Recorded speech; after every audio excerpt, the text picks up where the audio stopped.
Olá pessoal, tudo bem com vocês? Como é que vocês estão? Sejam todos muito bem-vindos ao Pulso NIT, podcast oficial do Escritório de Inovação da Faculdade de Medicina de Botucatu. É um prazer recebê-los aqui em mais um episódio. Bom, nós estamos no segundo episódio especial, em parceria com a Agência Unesp de Inovação, a UIN.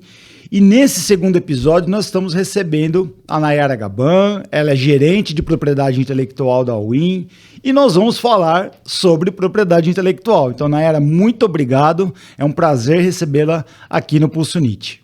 Professor, obrigada pelo convite. Olá a todos que estão assistindo. É um enorme prazer estar aqui com vocês hoje.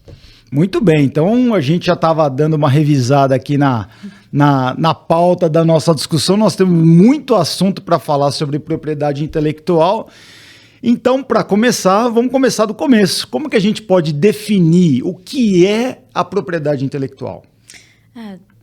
A propriedade intelectual tem uma série de definições colocadas, né, por uma série de autores e até mesmo órgãos competentes na área. Mas eu gosto muito de uma definição da WIPO, que é a Organização Internacional de Propriedade Intelectual, que diz que a API é um grande tema, né, uma grande área que tem por objetivo abraçar, né, juntar uma série de disposições legais para que os autores possam reivindicar os direitos de propriedade de suas criações intelectuais. Então a gente poderia, talvez, sintetizar, não sei se eu estou fazendo uma síntese muito grosseira, mas a propriedade intelectual como mecanismos de proteção do autor. Exatamente. Seria mais ou menos isso? Isso. Série de disposições, regulações, leis e tudo mais que vão proteger o autor. Exatamente. Para reivindicar essa propriedade da criação intelectual. Então, são uma série de leis que vão trazer seus mecanismos, direitos, deveres, né, limites, regras, para que o autor possa reivindicar e explorar, né, a propriedade sobre sobre essa criação intelectual. E como a UIN ela trabalha nessa área? Qual é a expertise? Qual é o papel da UIN junto aos autores e pesquisadores? O papel da UIN hoje é assessorar e assegurar que os professores, né, os autores da instituição tenham os seus direitos de reivindicar essas propriedades. Né? Então, o nosso papel é o mais próximo possível do pesquisador, né, especialmente desse pesquisador que tem uma interface de desenvolvimento tecnológico, e o nosso papel é facilitar, né, ou até mesmo, em alguns casos, ajudar o pesquisador a encaixar esse desenvolvimento tecnológico de acordo com os mecanismos de proteção para que a gente possa proteger esses desenvolvimentos tecnológicos no âmbito da instituição. A área de PI, né, o grande objetivo da área de PI é esse. Tá. Então, como a gente poderia tentar diferenciar, Nayara, a inovação da invenção? A gente sabe que são coisas distintas, né? Mas às vezes elas podem causar alguma confusão na cabeça de quem ouve assim, esses termos de maneira mais superficial. Então, como a gente diferencia inovação de invenção? É uma ótima pergunta, super bacana a gente falar sobre isso, especialmente porque a agência de inovação, e quando eles chegam na área de propriedade intelectual, eles chegam com essa inovação, né, no discurso, na fala, e aí eu acabo cortando às vezes um pouco o professor. Não, professor, peraí, porque a gente precisa olhar um pouco mais para a invenção, né? Então, a invenção, ela pode ser um mecanismo facilitador de inovação, né? Então, a gente tem um determinado desenvolvimento de um fármaco que a gente protegeu, por exemplo, né? Porque ele é inventivo. Essa invenção nada mais é do que esse dispositivo que pode ser um facilitador de inovação. Porque se a gente parar para pensar, a inovação ela não é um conceito definido como a invenção hoje, né, no mundo, não só no território brasileiro. Felizmente, o Brasil é signatário da maior parte dos acordos internacionais de propriedade intelectual que a gente tem no mundo, e esses acordos internacionais, eles têm o objetivo de trazer uma sistematização, uma padronização da matéria, para que, né, não fique tão bagunçado, para que, né, os territórios não acabem perpassando o limite do bom senso aí nesses conceitos. Então, a inovação é um conceito colocado de acordo com uma padronização e uma sistematização internacional. A inovação é um conceito mais teórico, né? Então, a gente tem uma série de teóricos de várias áreas, né? Não só do direito, ou enfim, a gente tem várias áreas que trazem definições de inovação. A inovação é aquilo que a sociedade absorve, traz para si, muda uma rotina, ou incrementa uma rotina de tal forma a mudá-la, incrementá-la de tal forma que, né, a forma anterior já não seja mais usual e tudo mais. Então, a inovação é um conceito mais teórico, né? E até a gente pode chamar de romântico, talvez. Né? Já a invenção é um conceito, para nós da área de propriedade intelectual, mais prático, sistematizado e padronizado. Que a gente tem que atender critérios para, né, reivindicar nossos direitos, e também a gente tem que cumprir os deveres aí de acordo com cada mecanismo. Então, nem toda invenção é uma inovação. Exatamente. Tá correto dizer isso? Super correto, corretíssimo. E o inverso também, né? Nem toda inovação é uma invenção, nem toda invenção é uma inovação. Não é necessário ter uma invenção para ter uma inovação. Você pode ter uma inovação sem uma invenção. Você não precisa ter por exemplo, uma patente que atende aos requisitos de inventividade para ter uma inovação. A gente pode ter um desenvolvimento tecnológico, né, inédito e que atende uma demanda, uma necessidade de mercado que, no entanto, não é inventivo. Entendi. Então, você pode só... a gente tem discutido aqui muito na área da saúde, você pode só otimizar um fluxo, otimizar um processo, e isso ser uma inovação, mas não necessariamente é uma invenção, né? Não é algo disruptivo, radical, tal. É algo que otimizou um fluxo que anteriormente era mais burocrático, mais monótono, enfim. E ele passou a ser mais ágil, ok, temos uma inovação, mas ela não necessariamente é uma invenção. É mais ou menos por aí, né? Pode ser uma inovação organizacional nesse contexto. Sim. Né? É uma inovação. Você teve essa ideia, né? Você aplicou essa inovação, né? Esse incremento processual por meio de documentos já do estado da arte, então aquilo já existia. No entanto, para a sua realidade, isso provocou por exemplo, inovação organizacional, e você tem uma inovação ali. Né? Você tem essa absorção, essa mudança. A invenção, para a área de propriedade intelectual, quando a gente está falando de invenção, a gente está falando de um conceito mais prático, não tão teórico. Ele já é algo bem mais direcionado, né? Algo mais pontual. Ele já não é algo abrangente, né? Com um órgão competente que vai... Esse órgão competente vai falar, né? E ele vai julgar o mérito da invenção ou não. Então, é muito mais sistematizado e prático do que teórico. Então, quando a gente fala de invenção, como você falou, dessa parte já mais direcionada, com uma regulamentação específica, a gente acaba entrando nos assuntos de marcas e patentes. Então, primeiro, vamos diferenciar um pouco, porque também... pode parecer que os termos são meio semelhantes, mas acho que eles são completamente diferentes. Então, qual a diferença principal? Primeiro, definir, talvez, né, o que seja marca e patente. Qual a diferença principal entre eles?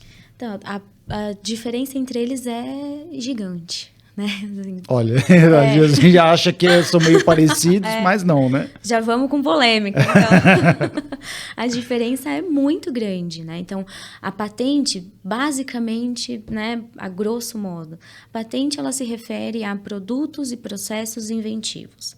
Quando eu estou falando de marca, eu estou falando de um sinal necessariamente distintivo que representa determinado serviço ou produto entregue à sociedade. Veja a distância do tema, né? Sim. Então, o que a gente ouve muito, coloquialmente, né? Às vezes a gente fala, patentear minha marca. Não existe, né? Patentear a marca. Você faz o registro da marca e patenteia produtos ou processos inventivos. Então, essa é a distância. Apesar de patente e marca estar dentro da mesma lei, então, propriedade intelectual é uma grande área que abraça esses mecanismos de proteção, né, para os autores, né, obterem seus direitos sobre suas criações intelectuais. E aí, dentro, né, da propriedade intelectual, a gente tem no Brasil 3 grandes frentes. Então, a gente tem a propriedade industrial, que é uma lei própria que vai regular patente, marca, desenho industrial, entre outros. A gente tem o direito de autor e os direitos conexos, né? Os conexos são os direitos de radiodifusoras, intérpretes, editoras e tudo mais. E a gente tem as proteções sui generis, né? Que aí as proteções sui generis são uma série de leis, né? Não são... Quando a gente está falando de propriedade industrial e direito de autor, a gente está falando 1, 2 leis. As proteções sui generis, elas abraçam outras leis em conjunto, né? Então, a gente tem acesso ao patrimônio genético, a gente tem a lei de cultivares, né? Entre outras que entram nas proteções sui generis. Então, apesar de marca e patente estar dentro da mesma lei, são capítulos com deveres, rigor e definição totalmente diferente. Então, para cada setor da propriedade intelectual, seja direito de autor, a propriedade industrial e a propriedade e a proteção sui generis, existe uma legislação específica. Exato. E cada uma dessas leis tem o seu órgão competente nacionalmente falando e também, a depender, nesse caso a gente não pode generalizar, mas o órgão competente internacional também. Então, e aí, esses órgãos competentes, eles são responsáveis por aplicar essas leis e colocar os cadernos de diretrizes, as normas práticas de fato, assim, então tá, como isso vai acontecer? É o órgão responsável, o órgão competente que vai falar. Por exemplo, no caso de patentes e marcas, a gente tem o INPI, que é o Instituto Nacional da Propriedade Industrial. Então, a gente vai reivindicar um registro de marca, reivindicar uma patente perante o INPI. E aí, como que a gente vai fazer isso? De acordo com toda a normativa do órgão competente. Ele que vai colocar o rigor, como tem que ser, o que tem que atender. Ele que vai colocar a definição, o que é o não inventivo, para fazer o exame de mérito e conceder ou não esse direito. Tá, e essas leis e essas instituições são federais. Elas não são estaduais nem municipais. Quer dizer, essa regulamentação geral, ela é federal. Isso, são federais. Exato. Entendi. Então, é bem complexo, né? Que a gente acha que, às vezes, é fácil registrar enfim, obter uma patente, tudo tal, mas existe um caminho que ele é bem árduo, digamos assim, até nós temos que obedecer várias etapas, né? E aí a gente tem etapas formais, etapas técnicas, etapas administrativas, e cada um tem suas diretrizes, né? Então, por exemplo, na área de patentes, a gente tem que seguir as etapas formais e administrativas. Na etapa técnica, a depender da área, a gente tem o rigor daquela área. Então, por exemplo, a gente tem um caderno de patentes para a área de biotecnologia, caderno de patentes para a área de química, né? Então, quando a gente está falando hoje, talvez assim, só para vocês terem uma dimensão de diretrizes da área formal e da área administrativa, a gente tem aí, eu diria, umas 30 normativas que a gente tem que estar acompanhando, né? E a gente tem que atender, e mais as técnicas, né? Que a gente tem que seguir o rigor de cada uma a depender da área, falando, por exemplo, de patentes. Essas normativas e esse rigor, todos alinhados com os acordos internacionais que o Brasil é signatário, né? Então, tem prerrogativas que já vêm de cima, né? E aí também... então, o Brasil também, às vezes, se vê um pouco limitado, porque ele tem que desenhar o seu rigor de acordo com alguns acordos internacionais. E a gente tem que ter o controle disso, tem que ter o conhecimento e o controle disso para, né, gerar o que a gente chama de portfólio de IPI da universidade. Então, quer dizer, é um árduo e longo caminho até chegar lá no INPI, né, no registro final, né? Sim. E nas etapas mais iniciais, como que é feita a comunicação da invenção. Quer dizer, eu tive uma ideia, eu acho que essa ideia ela é uma ideia inédita, disruptiva, interessante. E qual é o caminho que eu devo percorrer para comunicar o que eu acho que é invenção, que pode ser que não seja, né? Mas qual é esse caminho? Tá. Essa pergunta é muito boa e às vezes os pesquisadores também perguntam sobre o momento. Qual é o momento de comunicar, né? E essa palavra que o professor levantou, ideia, essa palavra também ela é polêmica. Porque a gente não pode proteger ideias, né? Isso está tanto na lei de propriedade industrial quanto na lei de direito de autor. Então, para a gente fazer uma proteção de um desenvolvimento tecnológico, a gente tem que tê-lo desenvolvido. Então, nós temos que ter os resultados que comprovem aqueles efeitos, as características, eficácia e etc. e tal. Ideia é ideia, né? Ela está só na cabeça de alguém, né? Exatamente. Ela não está concretizada. Né? Exatamente. E aí, quando os professores, então, né, eles têm essa ideia, colocam no papel, desenvolvem, e aí eles procuram a gente por meio da comunicação de invenção. Então, a UIN tem um site, né, online, disponível para toda a comunidade acadêmica, onde eles vão informar a gente sobre o desenvolvimento tecnológico que eles realizaram. Esse desenvolvimento tecnológico, essa comunicação de invenção, ela não é só de uma patente ou só de uma marca. Pode ser um desenho industrial, pode ser um software, né, tem várias modalidades, pode ser uma cultivar, né, tudo isso é uma comunicação de invenção para a Unesp. E aí eles comunicam a gente por meio desse formulário online, e aí a gente recebendo, né, esse formulário, essa descrição, essa suficiência descritiva, eu uso muito esse termo. Sim, sim. A gente recebendo esse material, a gente entra em contato com o pesquisador, vê se é isso mesmo, porque pode ser que não. Às vezes a gente consegue casar de um único desenvolvimento várias modalidades de proteção. Então, a gente tem desenvolvimentos que a gente tem o desenho industrial, a marca, a patente. Né? Então, a gente tem, né, começa a compor um portfólio de proteções de um único desenvolvimento. Porque faz sentido, né? Porque ele atende a todos esses requisitos. Então, o nosso trabalho é isso, assessorar, facilitar, né? Fazer acontecer da melhor maneira possível para garantir a segurança, né? Para os pesquisadores daquilo que foi desenvolvido no âmbito institucional e também no momento posterior, que é o próximo episódio aqui do podcast, a transferência disso para a sociedade. Tá. E a UIN, ela recebe só, ou ela faz o processo de comunicação da invenção, ou ela também pode participar do que, não sei se eu vou estar utilizando o termo correto, do processo de desenvolvimento da invenção? Por exemplo, eu tenho uma ideia, eu acho que essa ideia é uma ideia que tem uma certa capacidade, então eu posso comunicar ao UIN a ideia no sentido de que nós possamos juntos elaborar essa invenção, desenvolver o processo inventivo, digamos assim. A gente pode, sim, trabalhar na concepção da ideia de maneira a contribuir para a estratégia de proteção desse desenvolvimento. Então, a resposta pragmática é sim. Né? A gente pode e deve ser consultado previamente para que o docente tenha uma maior segurança técnica, né, ao desenvolver algo. Não existe uma garantia. Olha, professor, se o senhor fizer assim, assim, assim, vai ser uma patente. Porque o percurso científico não é engessado. Então, a gente não tem como garantir isso, porque não depende só da UIN ou só desse monte de né, instruções e tudo mais que eu acabei de citar aqui. Aliado a tudo isso, a gente tem o percurso científico, né, que pode... Sim.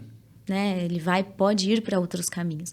Mas a gente pode, sim, trabalhar com o professor, por exemplo, na elaboração de um plano de trabalho de maneira a orientá-lo para uma estratégia de proteção de propriedade intelectual. E quais os produtos, a gente está falando de proteção, né, de como a API envolve toda essa parte de proteção, e quais os produtos que são protegidos pela universidade, né? A gente tem hoje o portfólio de proteção, né, da universidade, ele é composto por mais de 1.000 ativos. né? Então, a gente já chegou na casa do 1K de ativos e a gente tem a Unesp, o tamanho dela, né, é necessariamente proporcional à pluralidade desses produtos. Né? Então, a gente tem compostos farmacêuticos, a gente tem processos industriais de determinadas áreas, de muitas áreas. Então, a gente tem do agro, né? A gente tem até da saúde humana, a gente tem da saúde vegetal, né? E a gente tem, quando a gente fala saúde humana, então a gente tem desenvolvimentos para a área hospitalar em si, desenvolvimentos para o paciente em si, né? Então, a gente tem uma série, um portfólio de PI tão vasto quanto a Unesp alcança, né? Em termos de áreas de atuação, áreas de pesquisas dos docentes. E como é esse processo de registro de uma tecnologia pela universidade? Qual é o caminho para ela registrar uma tecnologia? O processo de registro está necessariamente ligado à modalidade. Então, o processo, né, de proteção de uma patente é muito diferente do processo, por exemplo, de um software. Em que, por exemplo, algo que ilustra isso muito bem é a questão do tempo. Então, um software, a gente consegue fazer um software, né, que não tenha nenhuma pendência jurídica, a gente consegue fazer em 60 dias. Uma patente, hoje, o prazo é de 6 a 8 meses. Né? Então, esses processos, eles estão diretamente ligados à modalidade e às regras daquela modalidade. Entendi. Mas hoje a Unesp atua frente a todos os órgãos competentes. Então, não tem nenhuma modalidade de proteção. Eu queria proteger, né, uma determinada modalidade, eu tenho aqui um desenvolvimento, e a UIN fala, não, isso aqui não é comigo. Isso não existe. Né? Então, mesmo que a gente não tenha a experiência sobre, né, que seja o primeiro, a gente vai buscar essa experiência, vai montar esse procedimento e vamos atuar perante o órgão competente, sim. Entendi. Um caso que ilustra isso perfeitamente são as primeiras cultivares da Unesp. Né? Então, a Unesp, até aquele momento, não detinha nenhuma proteção e registro de cultivar, nem no Brasil e nem internacionalmente. O professor Pablo, né, chegou com os desenvolvimentos para a UIN e a gente montou, né, todo esse procedimento de acordo com as diretrizes do órgão competente, que nesse caso é o MAPA, o Ministério da Agricultura, Pecuária e Abastecimento. Né, tem uma área, né, um determinado departamento competente para a área de cultivares. Então, a gente montou esse procedimento junto com o professor Pablo, e esse caso é muito interessante, eu tenho até um certo carinho, porque, assim, nós fomos nos ajudando, assim. Eu e o professor Pablo, a gente chegou a fazer várias reuniões em conjunto, um compartilhando a tela com o outro, olha, eu acho que é isso, eu acho que é daquela forma, enfim. Então, a gente montou esse procedimento, reivindicamos, né, essas proteções perante o Ministério e deu tudo certo. E hoje nós temos, né, as 3 primeiras proteções de cultivares da Unesp. O que é a cultivar? O que é a cultivar? A cultivar é uma espécie vegetal obtida por meio de processos de melhoramento genético. Então, eu tenho variedades vegetais que são obtidas, né, ao longo... É um longo período, extenso período. As Marias têm aí 10 anos de desenvolvimento antes da proteção.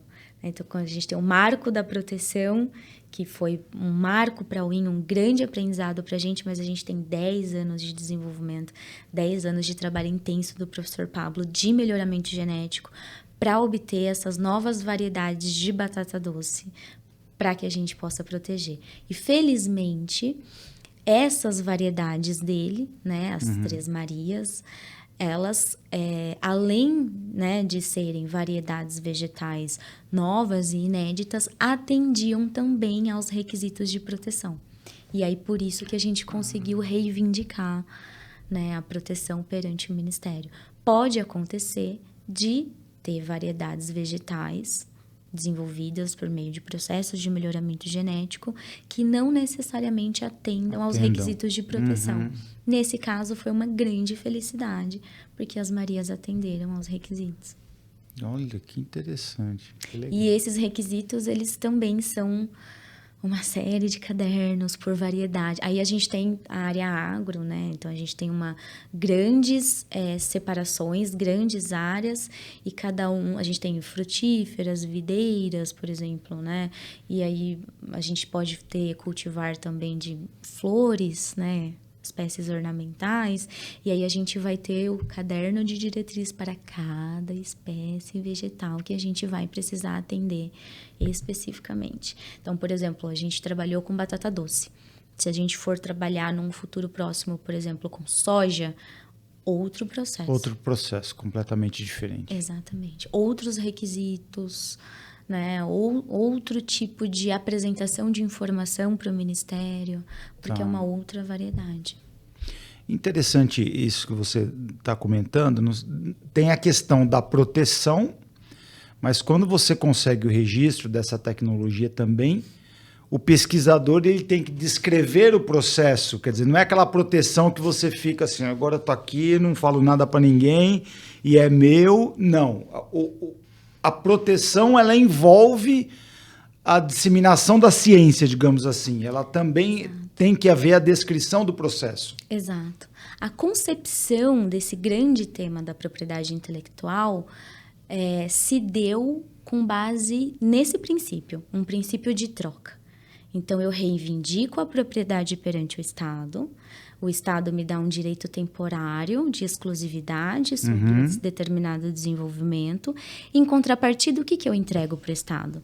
A descrição completa desse desenvolvimento. Então, é uma grande contribuição para o estado da arte, para a ciência, né, para a fronteira do conhecimento. Essa é a contrapartida de quem reivindica. É a entrega para o Estado, né, dessa descrição completa, que, né, em muitos casos, só marca marca um tipo de proteção que pode vigorar pela perpetuidade. Sim. Né? Os demais não. Eles têm um período de vigência pré-determinado de acordo, né, com a sua lei respectiva. E essa é a prerrogativa. Então, eu vou reivindicar perante o Estado, né, um direito de exclusividade sobre esse determinado desenvolvimento, e a minha contrapartida é essa contribuição para o estado da arte, né, para aquela determinada área de desenvolvimento que ficará pública mesmo depois, né, da caducidade do meu período de exclusividade, de proteção, por exemplo.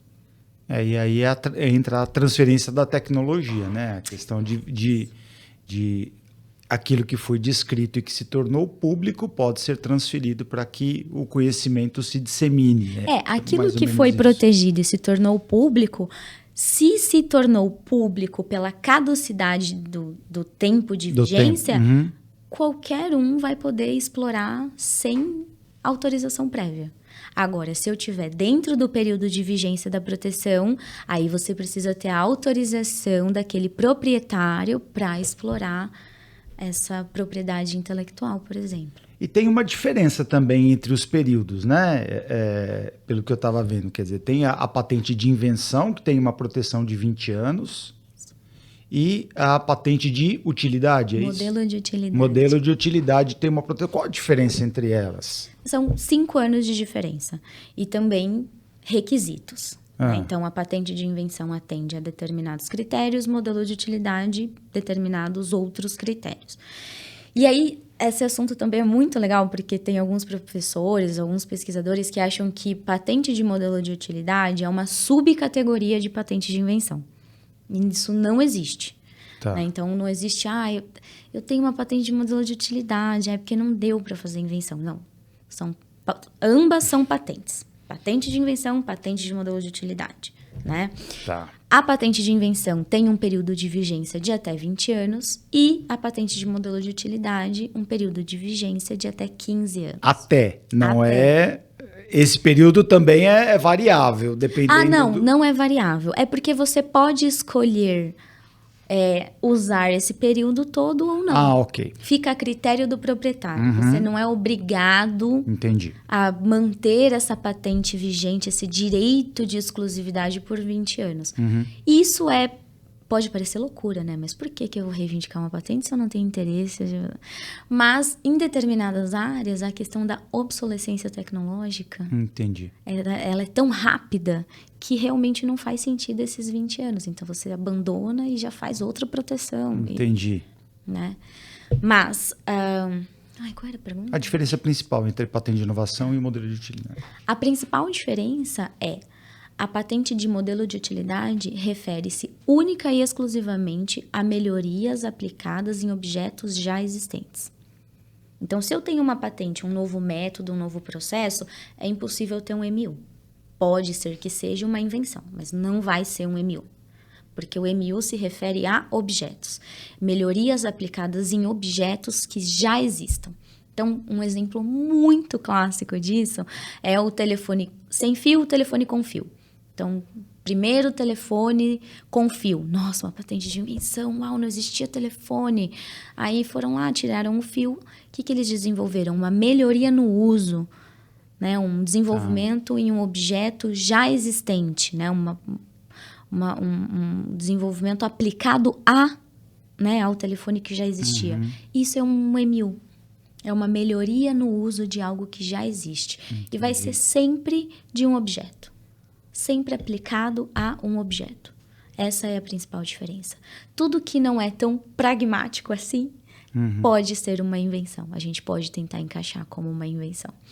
Eu diria que o MU, ele está ainda, né, ele é mais sistematizado e pragmático do que a API. Tudo que não é um MU, a gente pode tentar caracterizar como uma patente de invenção, por exemplo.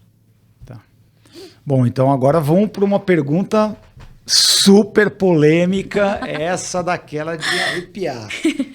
De quem é a invenção? A estrela da casa. Essa não podia ficar de fora. A quem pertence a invenção, Nayara? A quem pertence? Bom, a princípio, os desenvolvimentos realizados por docentes, discentes e técnicos administrativos no âmbito de suas atividades, né, de ensino, pesquisa, extensão ou ainda laborais, pertencem à Unesp. Então, a Unesp é a titular, a dona, a proprietária desses desenvolvimentos, dessas invenções, dessas propriedades intelectuais, né? Os recursos humanos, né? Então, os técnicos administrativos, os pesquisadores, os docentes, estagiários, né? São os autores, mas eles não têm direito de propriedade sobre esses desenvolvimentos. Eles têm direito de autoria. A eles compete o famoso direito moral, que é aquele direito imperecível, irrevogável, né? Que não se perece com o tempo. Você será autor dessa obra eternamente.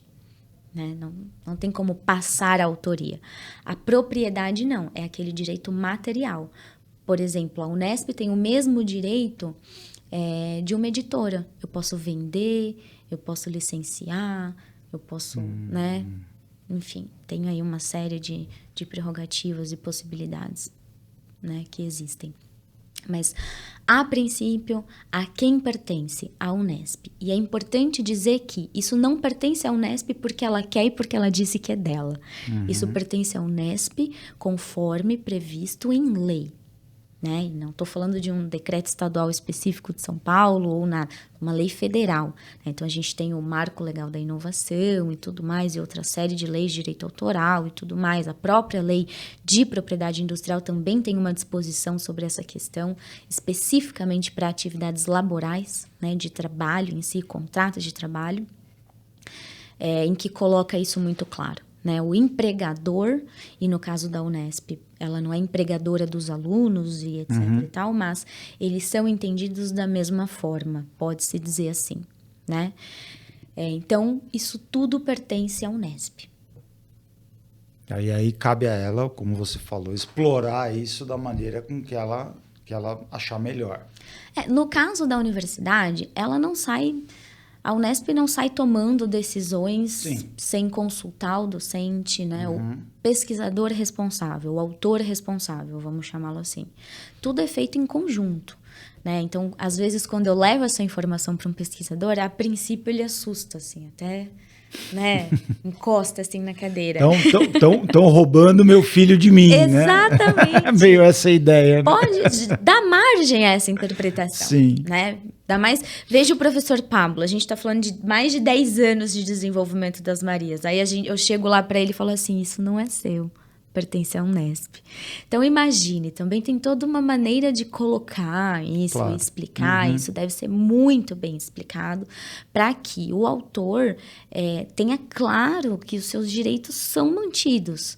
O fato da Unesp ser a titular implica em direitos e obrigações para a Unesp, que não são direitos e obrigações do autor. Então, por exemplo, Sim. A UIN existe para fazer essas proteções, atuar perante os órgãos competentes e tudo mais, em nome da Unesp, que é a proprietária. Né? Vamos supor que a gente está falando de um autor que não é da Unesp, ele é autor e proprietário da sua propriedade intelectual. Ele tem que fazer tudo isso por vias próprias, né? Vias e custos próprios. Então, a Unesp, ela não é... eu sou a proprietária e ponto, e acabou. Ela também tem toda essa estrutura, né, que faz com que tudo isso seja, de fato, praticado. Né? Então, não é só, eu sou a proprietária e acabou. Existe uma prática, né? Então, a gente precisa atuar perante o órgão competente, tem toda assessoria jurídica, né? Técnica, comercial na área de transferência de tecnologia, até mesmo tem uma parte de empreendedorismo para quem está, né, querendo empreender e tudo mais. Então, nosso papel, acho que é importante pegar esse momento para deixar isso claro. Assim, o nosso papel é fazer valer o direito do pesquisador, né, do membro da comunidade, de ter sua proteção requerida perante o órgão competente. Assessorá-lo, levar segurança para ele, técnica, jurídica, né, em todos os âmbitos pertinentes. Nosso papel é facilitar, é ser uma ponte. Nenhuma decisão vai ser tomada por cima do autor, até mesmo porque... Eu atuo perante o órgão competente de patentes. Então, sou eu lá que respondo os pareceres e tudo mais. Eu assino os pareceres. Mas eu não respondo, eu não passo por cima do autor. Tudo isso é feito sempre em conjunto com o autor responsável, com o professor responsável. De mesmo modo, né, a transferência de tecnologia também. Né? Então, não é nenhum... eu tô roubando isso aqui é meu e eu vou fazer o que eu quiser, do jeito que eu quiser. Não é isso. É uma parceria mesmo. A gente existe, né, com o objetivo de ser uma ponte, um facilitador para a comunidade acadêmica. E você falou na questão dos custos. Durante esse processo, todos os custos, eles são da Unesp. Exato. Os custos, né, os deveres e as obrigações, assim como os direitos, pertencem ao proprietário. Ao proprietário, ó. Exato. Tá. Exatamente. Tá. Uma dúvida que eu acho que também é bem comum é no sentido de se essa patente... A gente tem muito isso na área da saúde, né? Você participa, por exemplo, você tem uma situação em que um professor, um docente participa junto com uma indústria farmacêutica no desenvolvimento de um determinado fármaco. Por exemplo, vamos colocar uma situação hipotética. Isso envolve uma patente e isso vai ser comercializado. Vai haver um ganho financeiro. Como é feito isso? Como é feito essa equalização? Isso é mediante, quer dizer, depois de obedecidos todas as regras e ter percorrido todo esse caminho. Isso posteriormente é feito um contrato? Como isso é regularizado dentro do ambiente da universidade? Isso é tratado pela área de transferência de tecnologia. Ok. Então, a área vai fazer todo o procedimento, e sim, contrato, negociação, né, de maneira justa, igualitária, né, equitativa. Então, essa área de transferência de tecnologia é responsável por todo esse trabalho, esse acompanhamento, essa gestão, né, e tudo que possa envolver a parte de comercialização. Mas tudo isso é tratado. Por exemplo, o inventor ele pode obter ganhos da exploração econômica da patente a qual ele é autor, né? E tudo isso, a porcentagem e tudo mais é negociado pela área de transferência de tecnologia. Então, a propriedade intelectual ela vai até o limite, digamos assim, do registro e da proteção. A parte de comercialização, a partir daquele ponto, é a área de transferência de tecnologia. Exatamente. E aí nós vamos ter um episódio especial também, Vem aí. específico. Aguardem ansiosamente. Isso. A transferência de tecnologia vem para abalar as estruturas aí. Outra coisa, Nayara, no caso da Unesp, quais os números são importantes quando a gente fala em termos de patente, de ativos e registros de softwares? A Unesp é uma super instituição de destaque nacional. Uma potência, né? É uma potência em termos de requerimento de proteção quando a gente olha para números, né? Então, a gente tem, já mencionei isso anteriormente, a gente atingiu a casa dos 1.000 ativos, né? Então, a gente tem um portfólio de quase 50%, eu posso dizer isso? Talvez não, tô brincando, eu posso dizer isso sim, quase 50% é de patente. Então, quase metade desse portfólio são patentes, né? E todas as outras modalidades compõem esses demais 50%.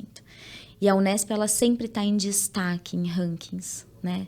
Nacionais e até mesmo internacionais, por conta dessa atuação, dessa forte atuação, né, na área de propriedade intelectual.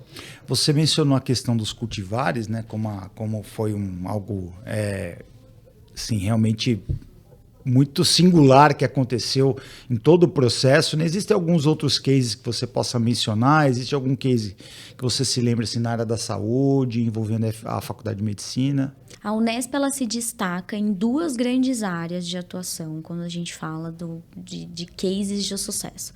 Então, a gente tem saúde humana, saúde veterinária também, então animal, saúde animal e tudo mais, e o agro.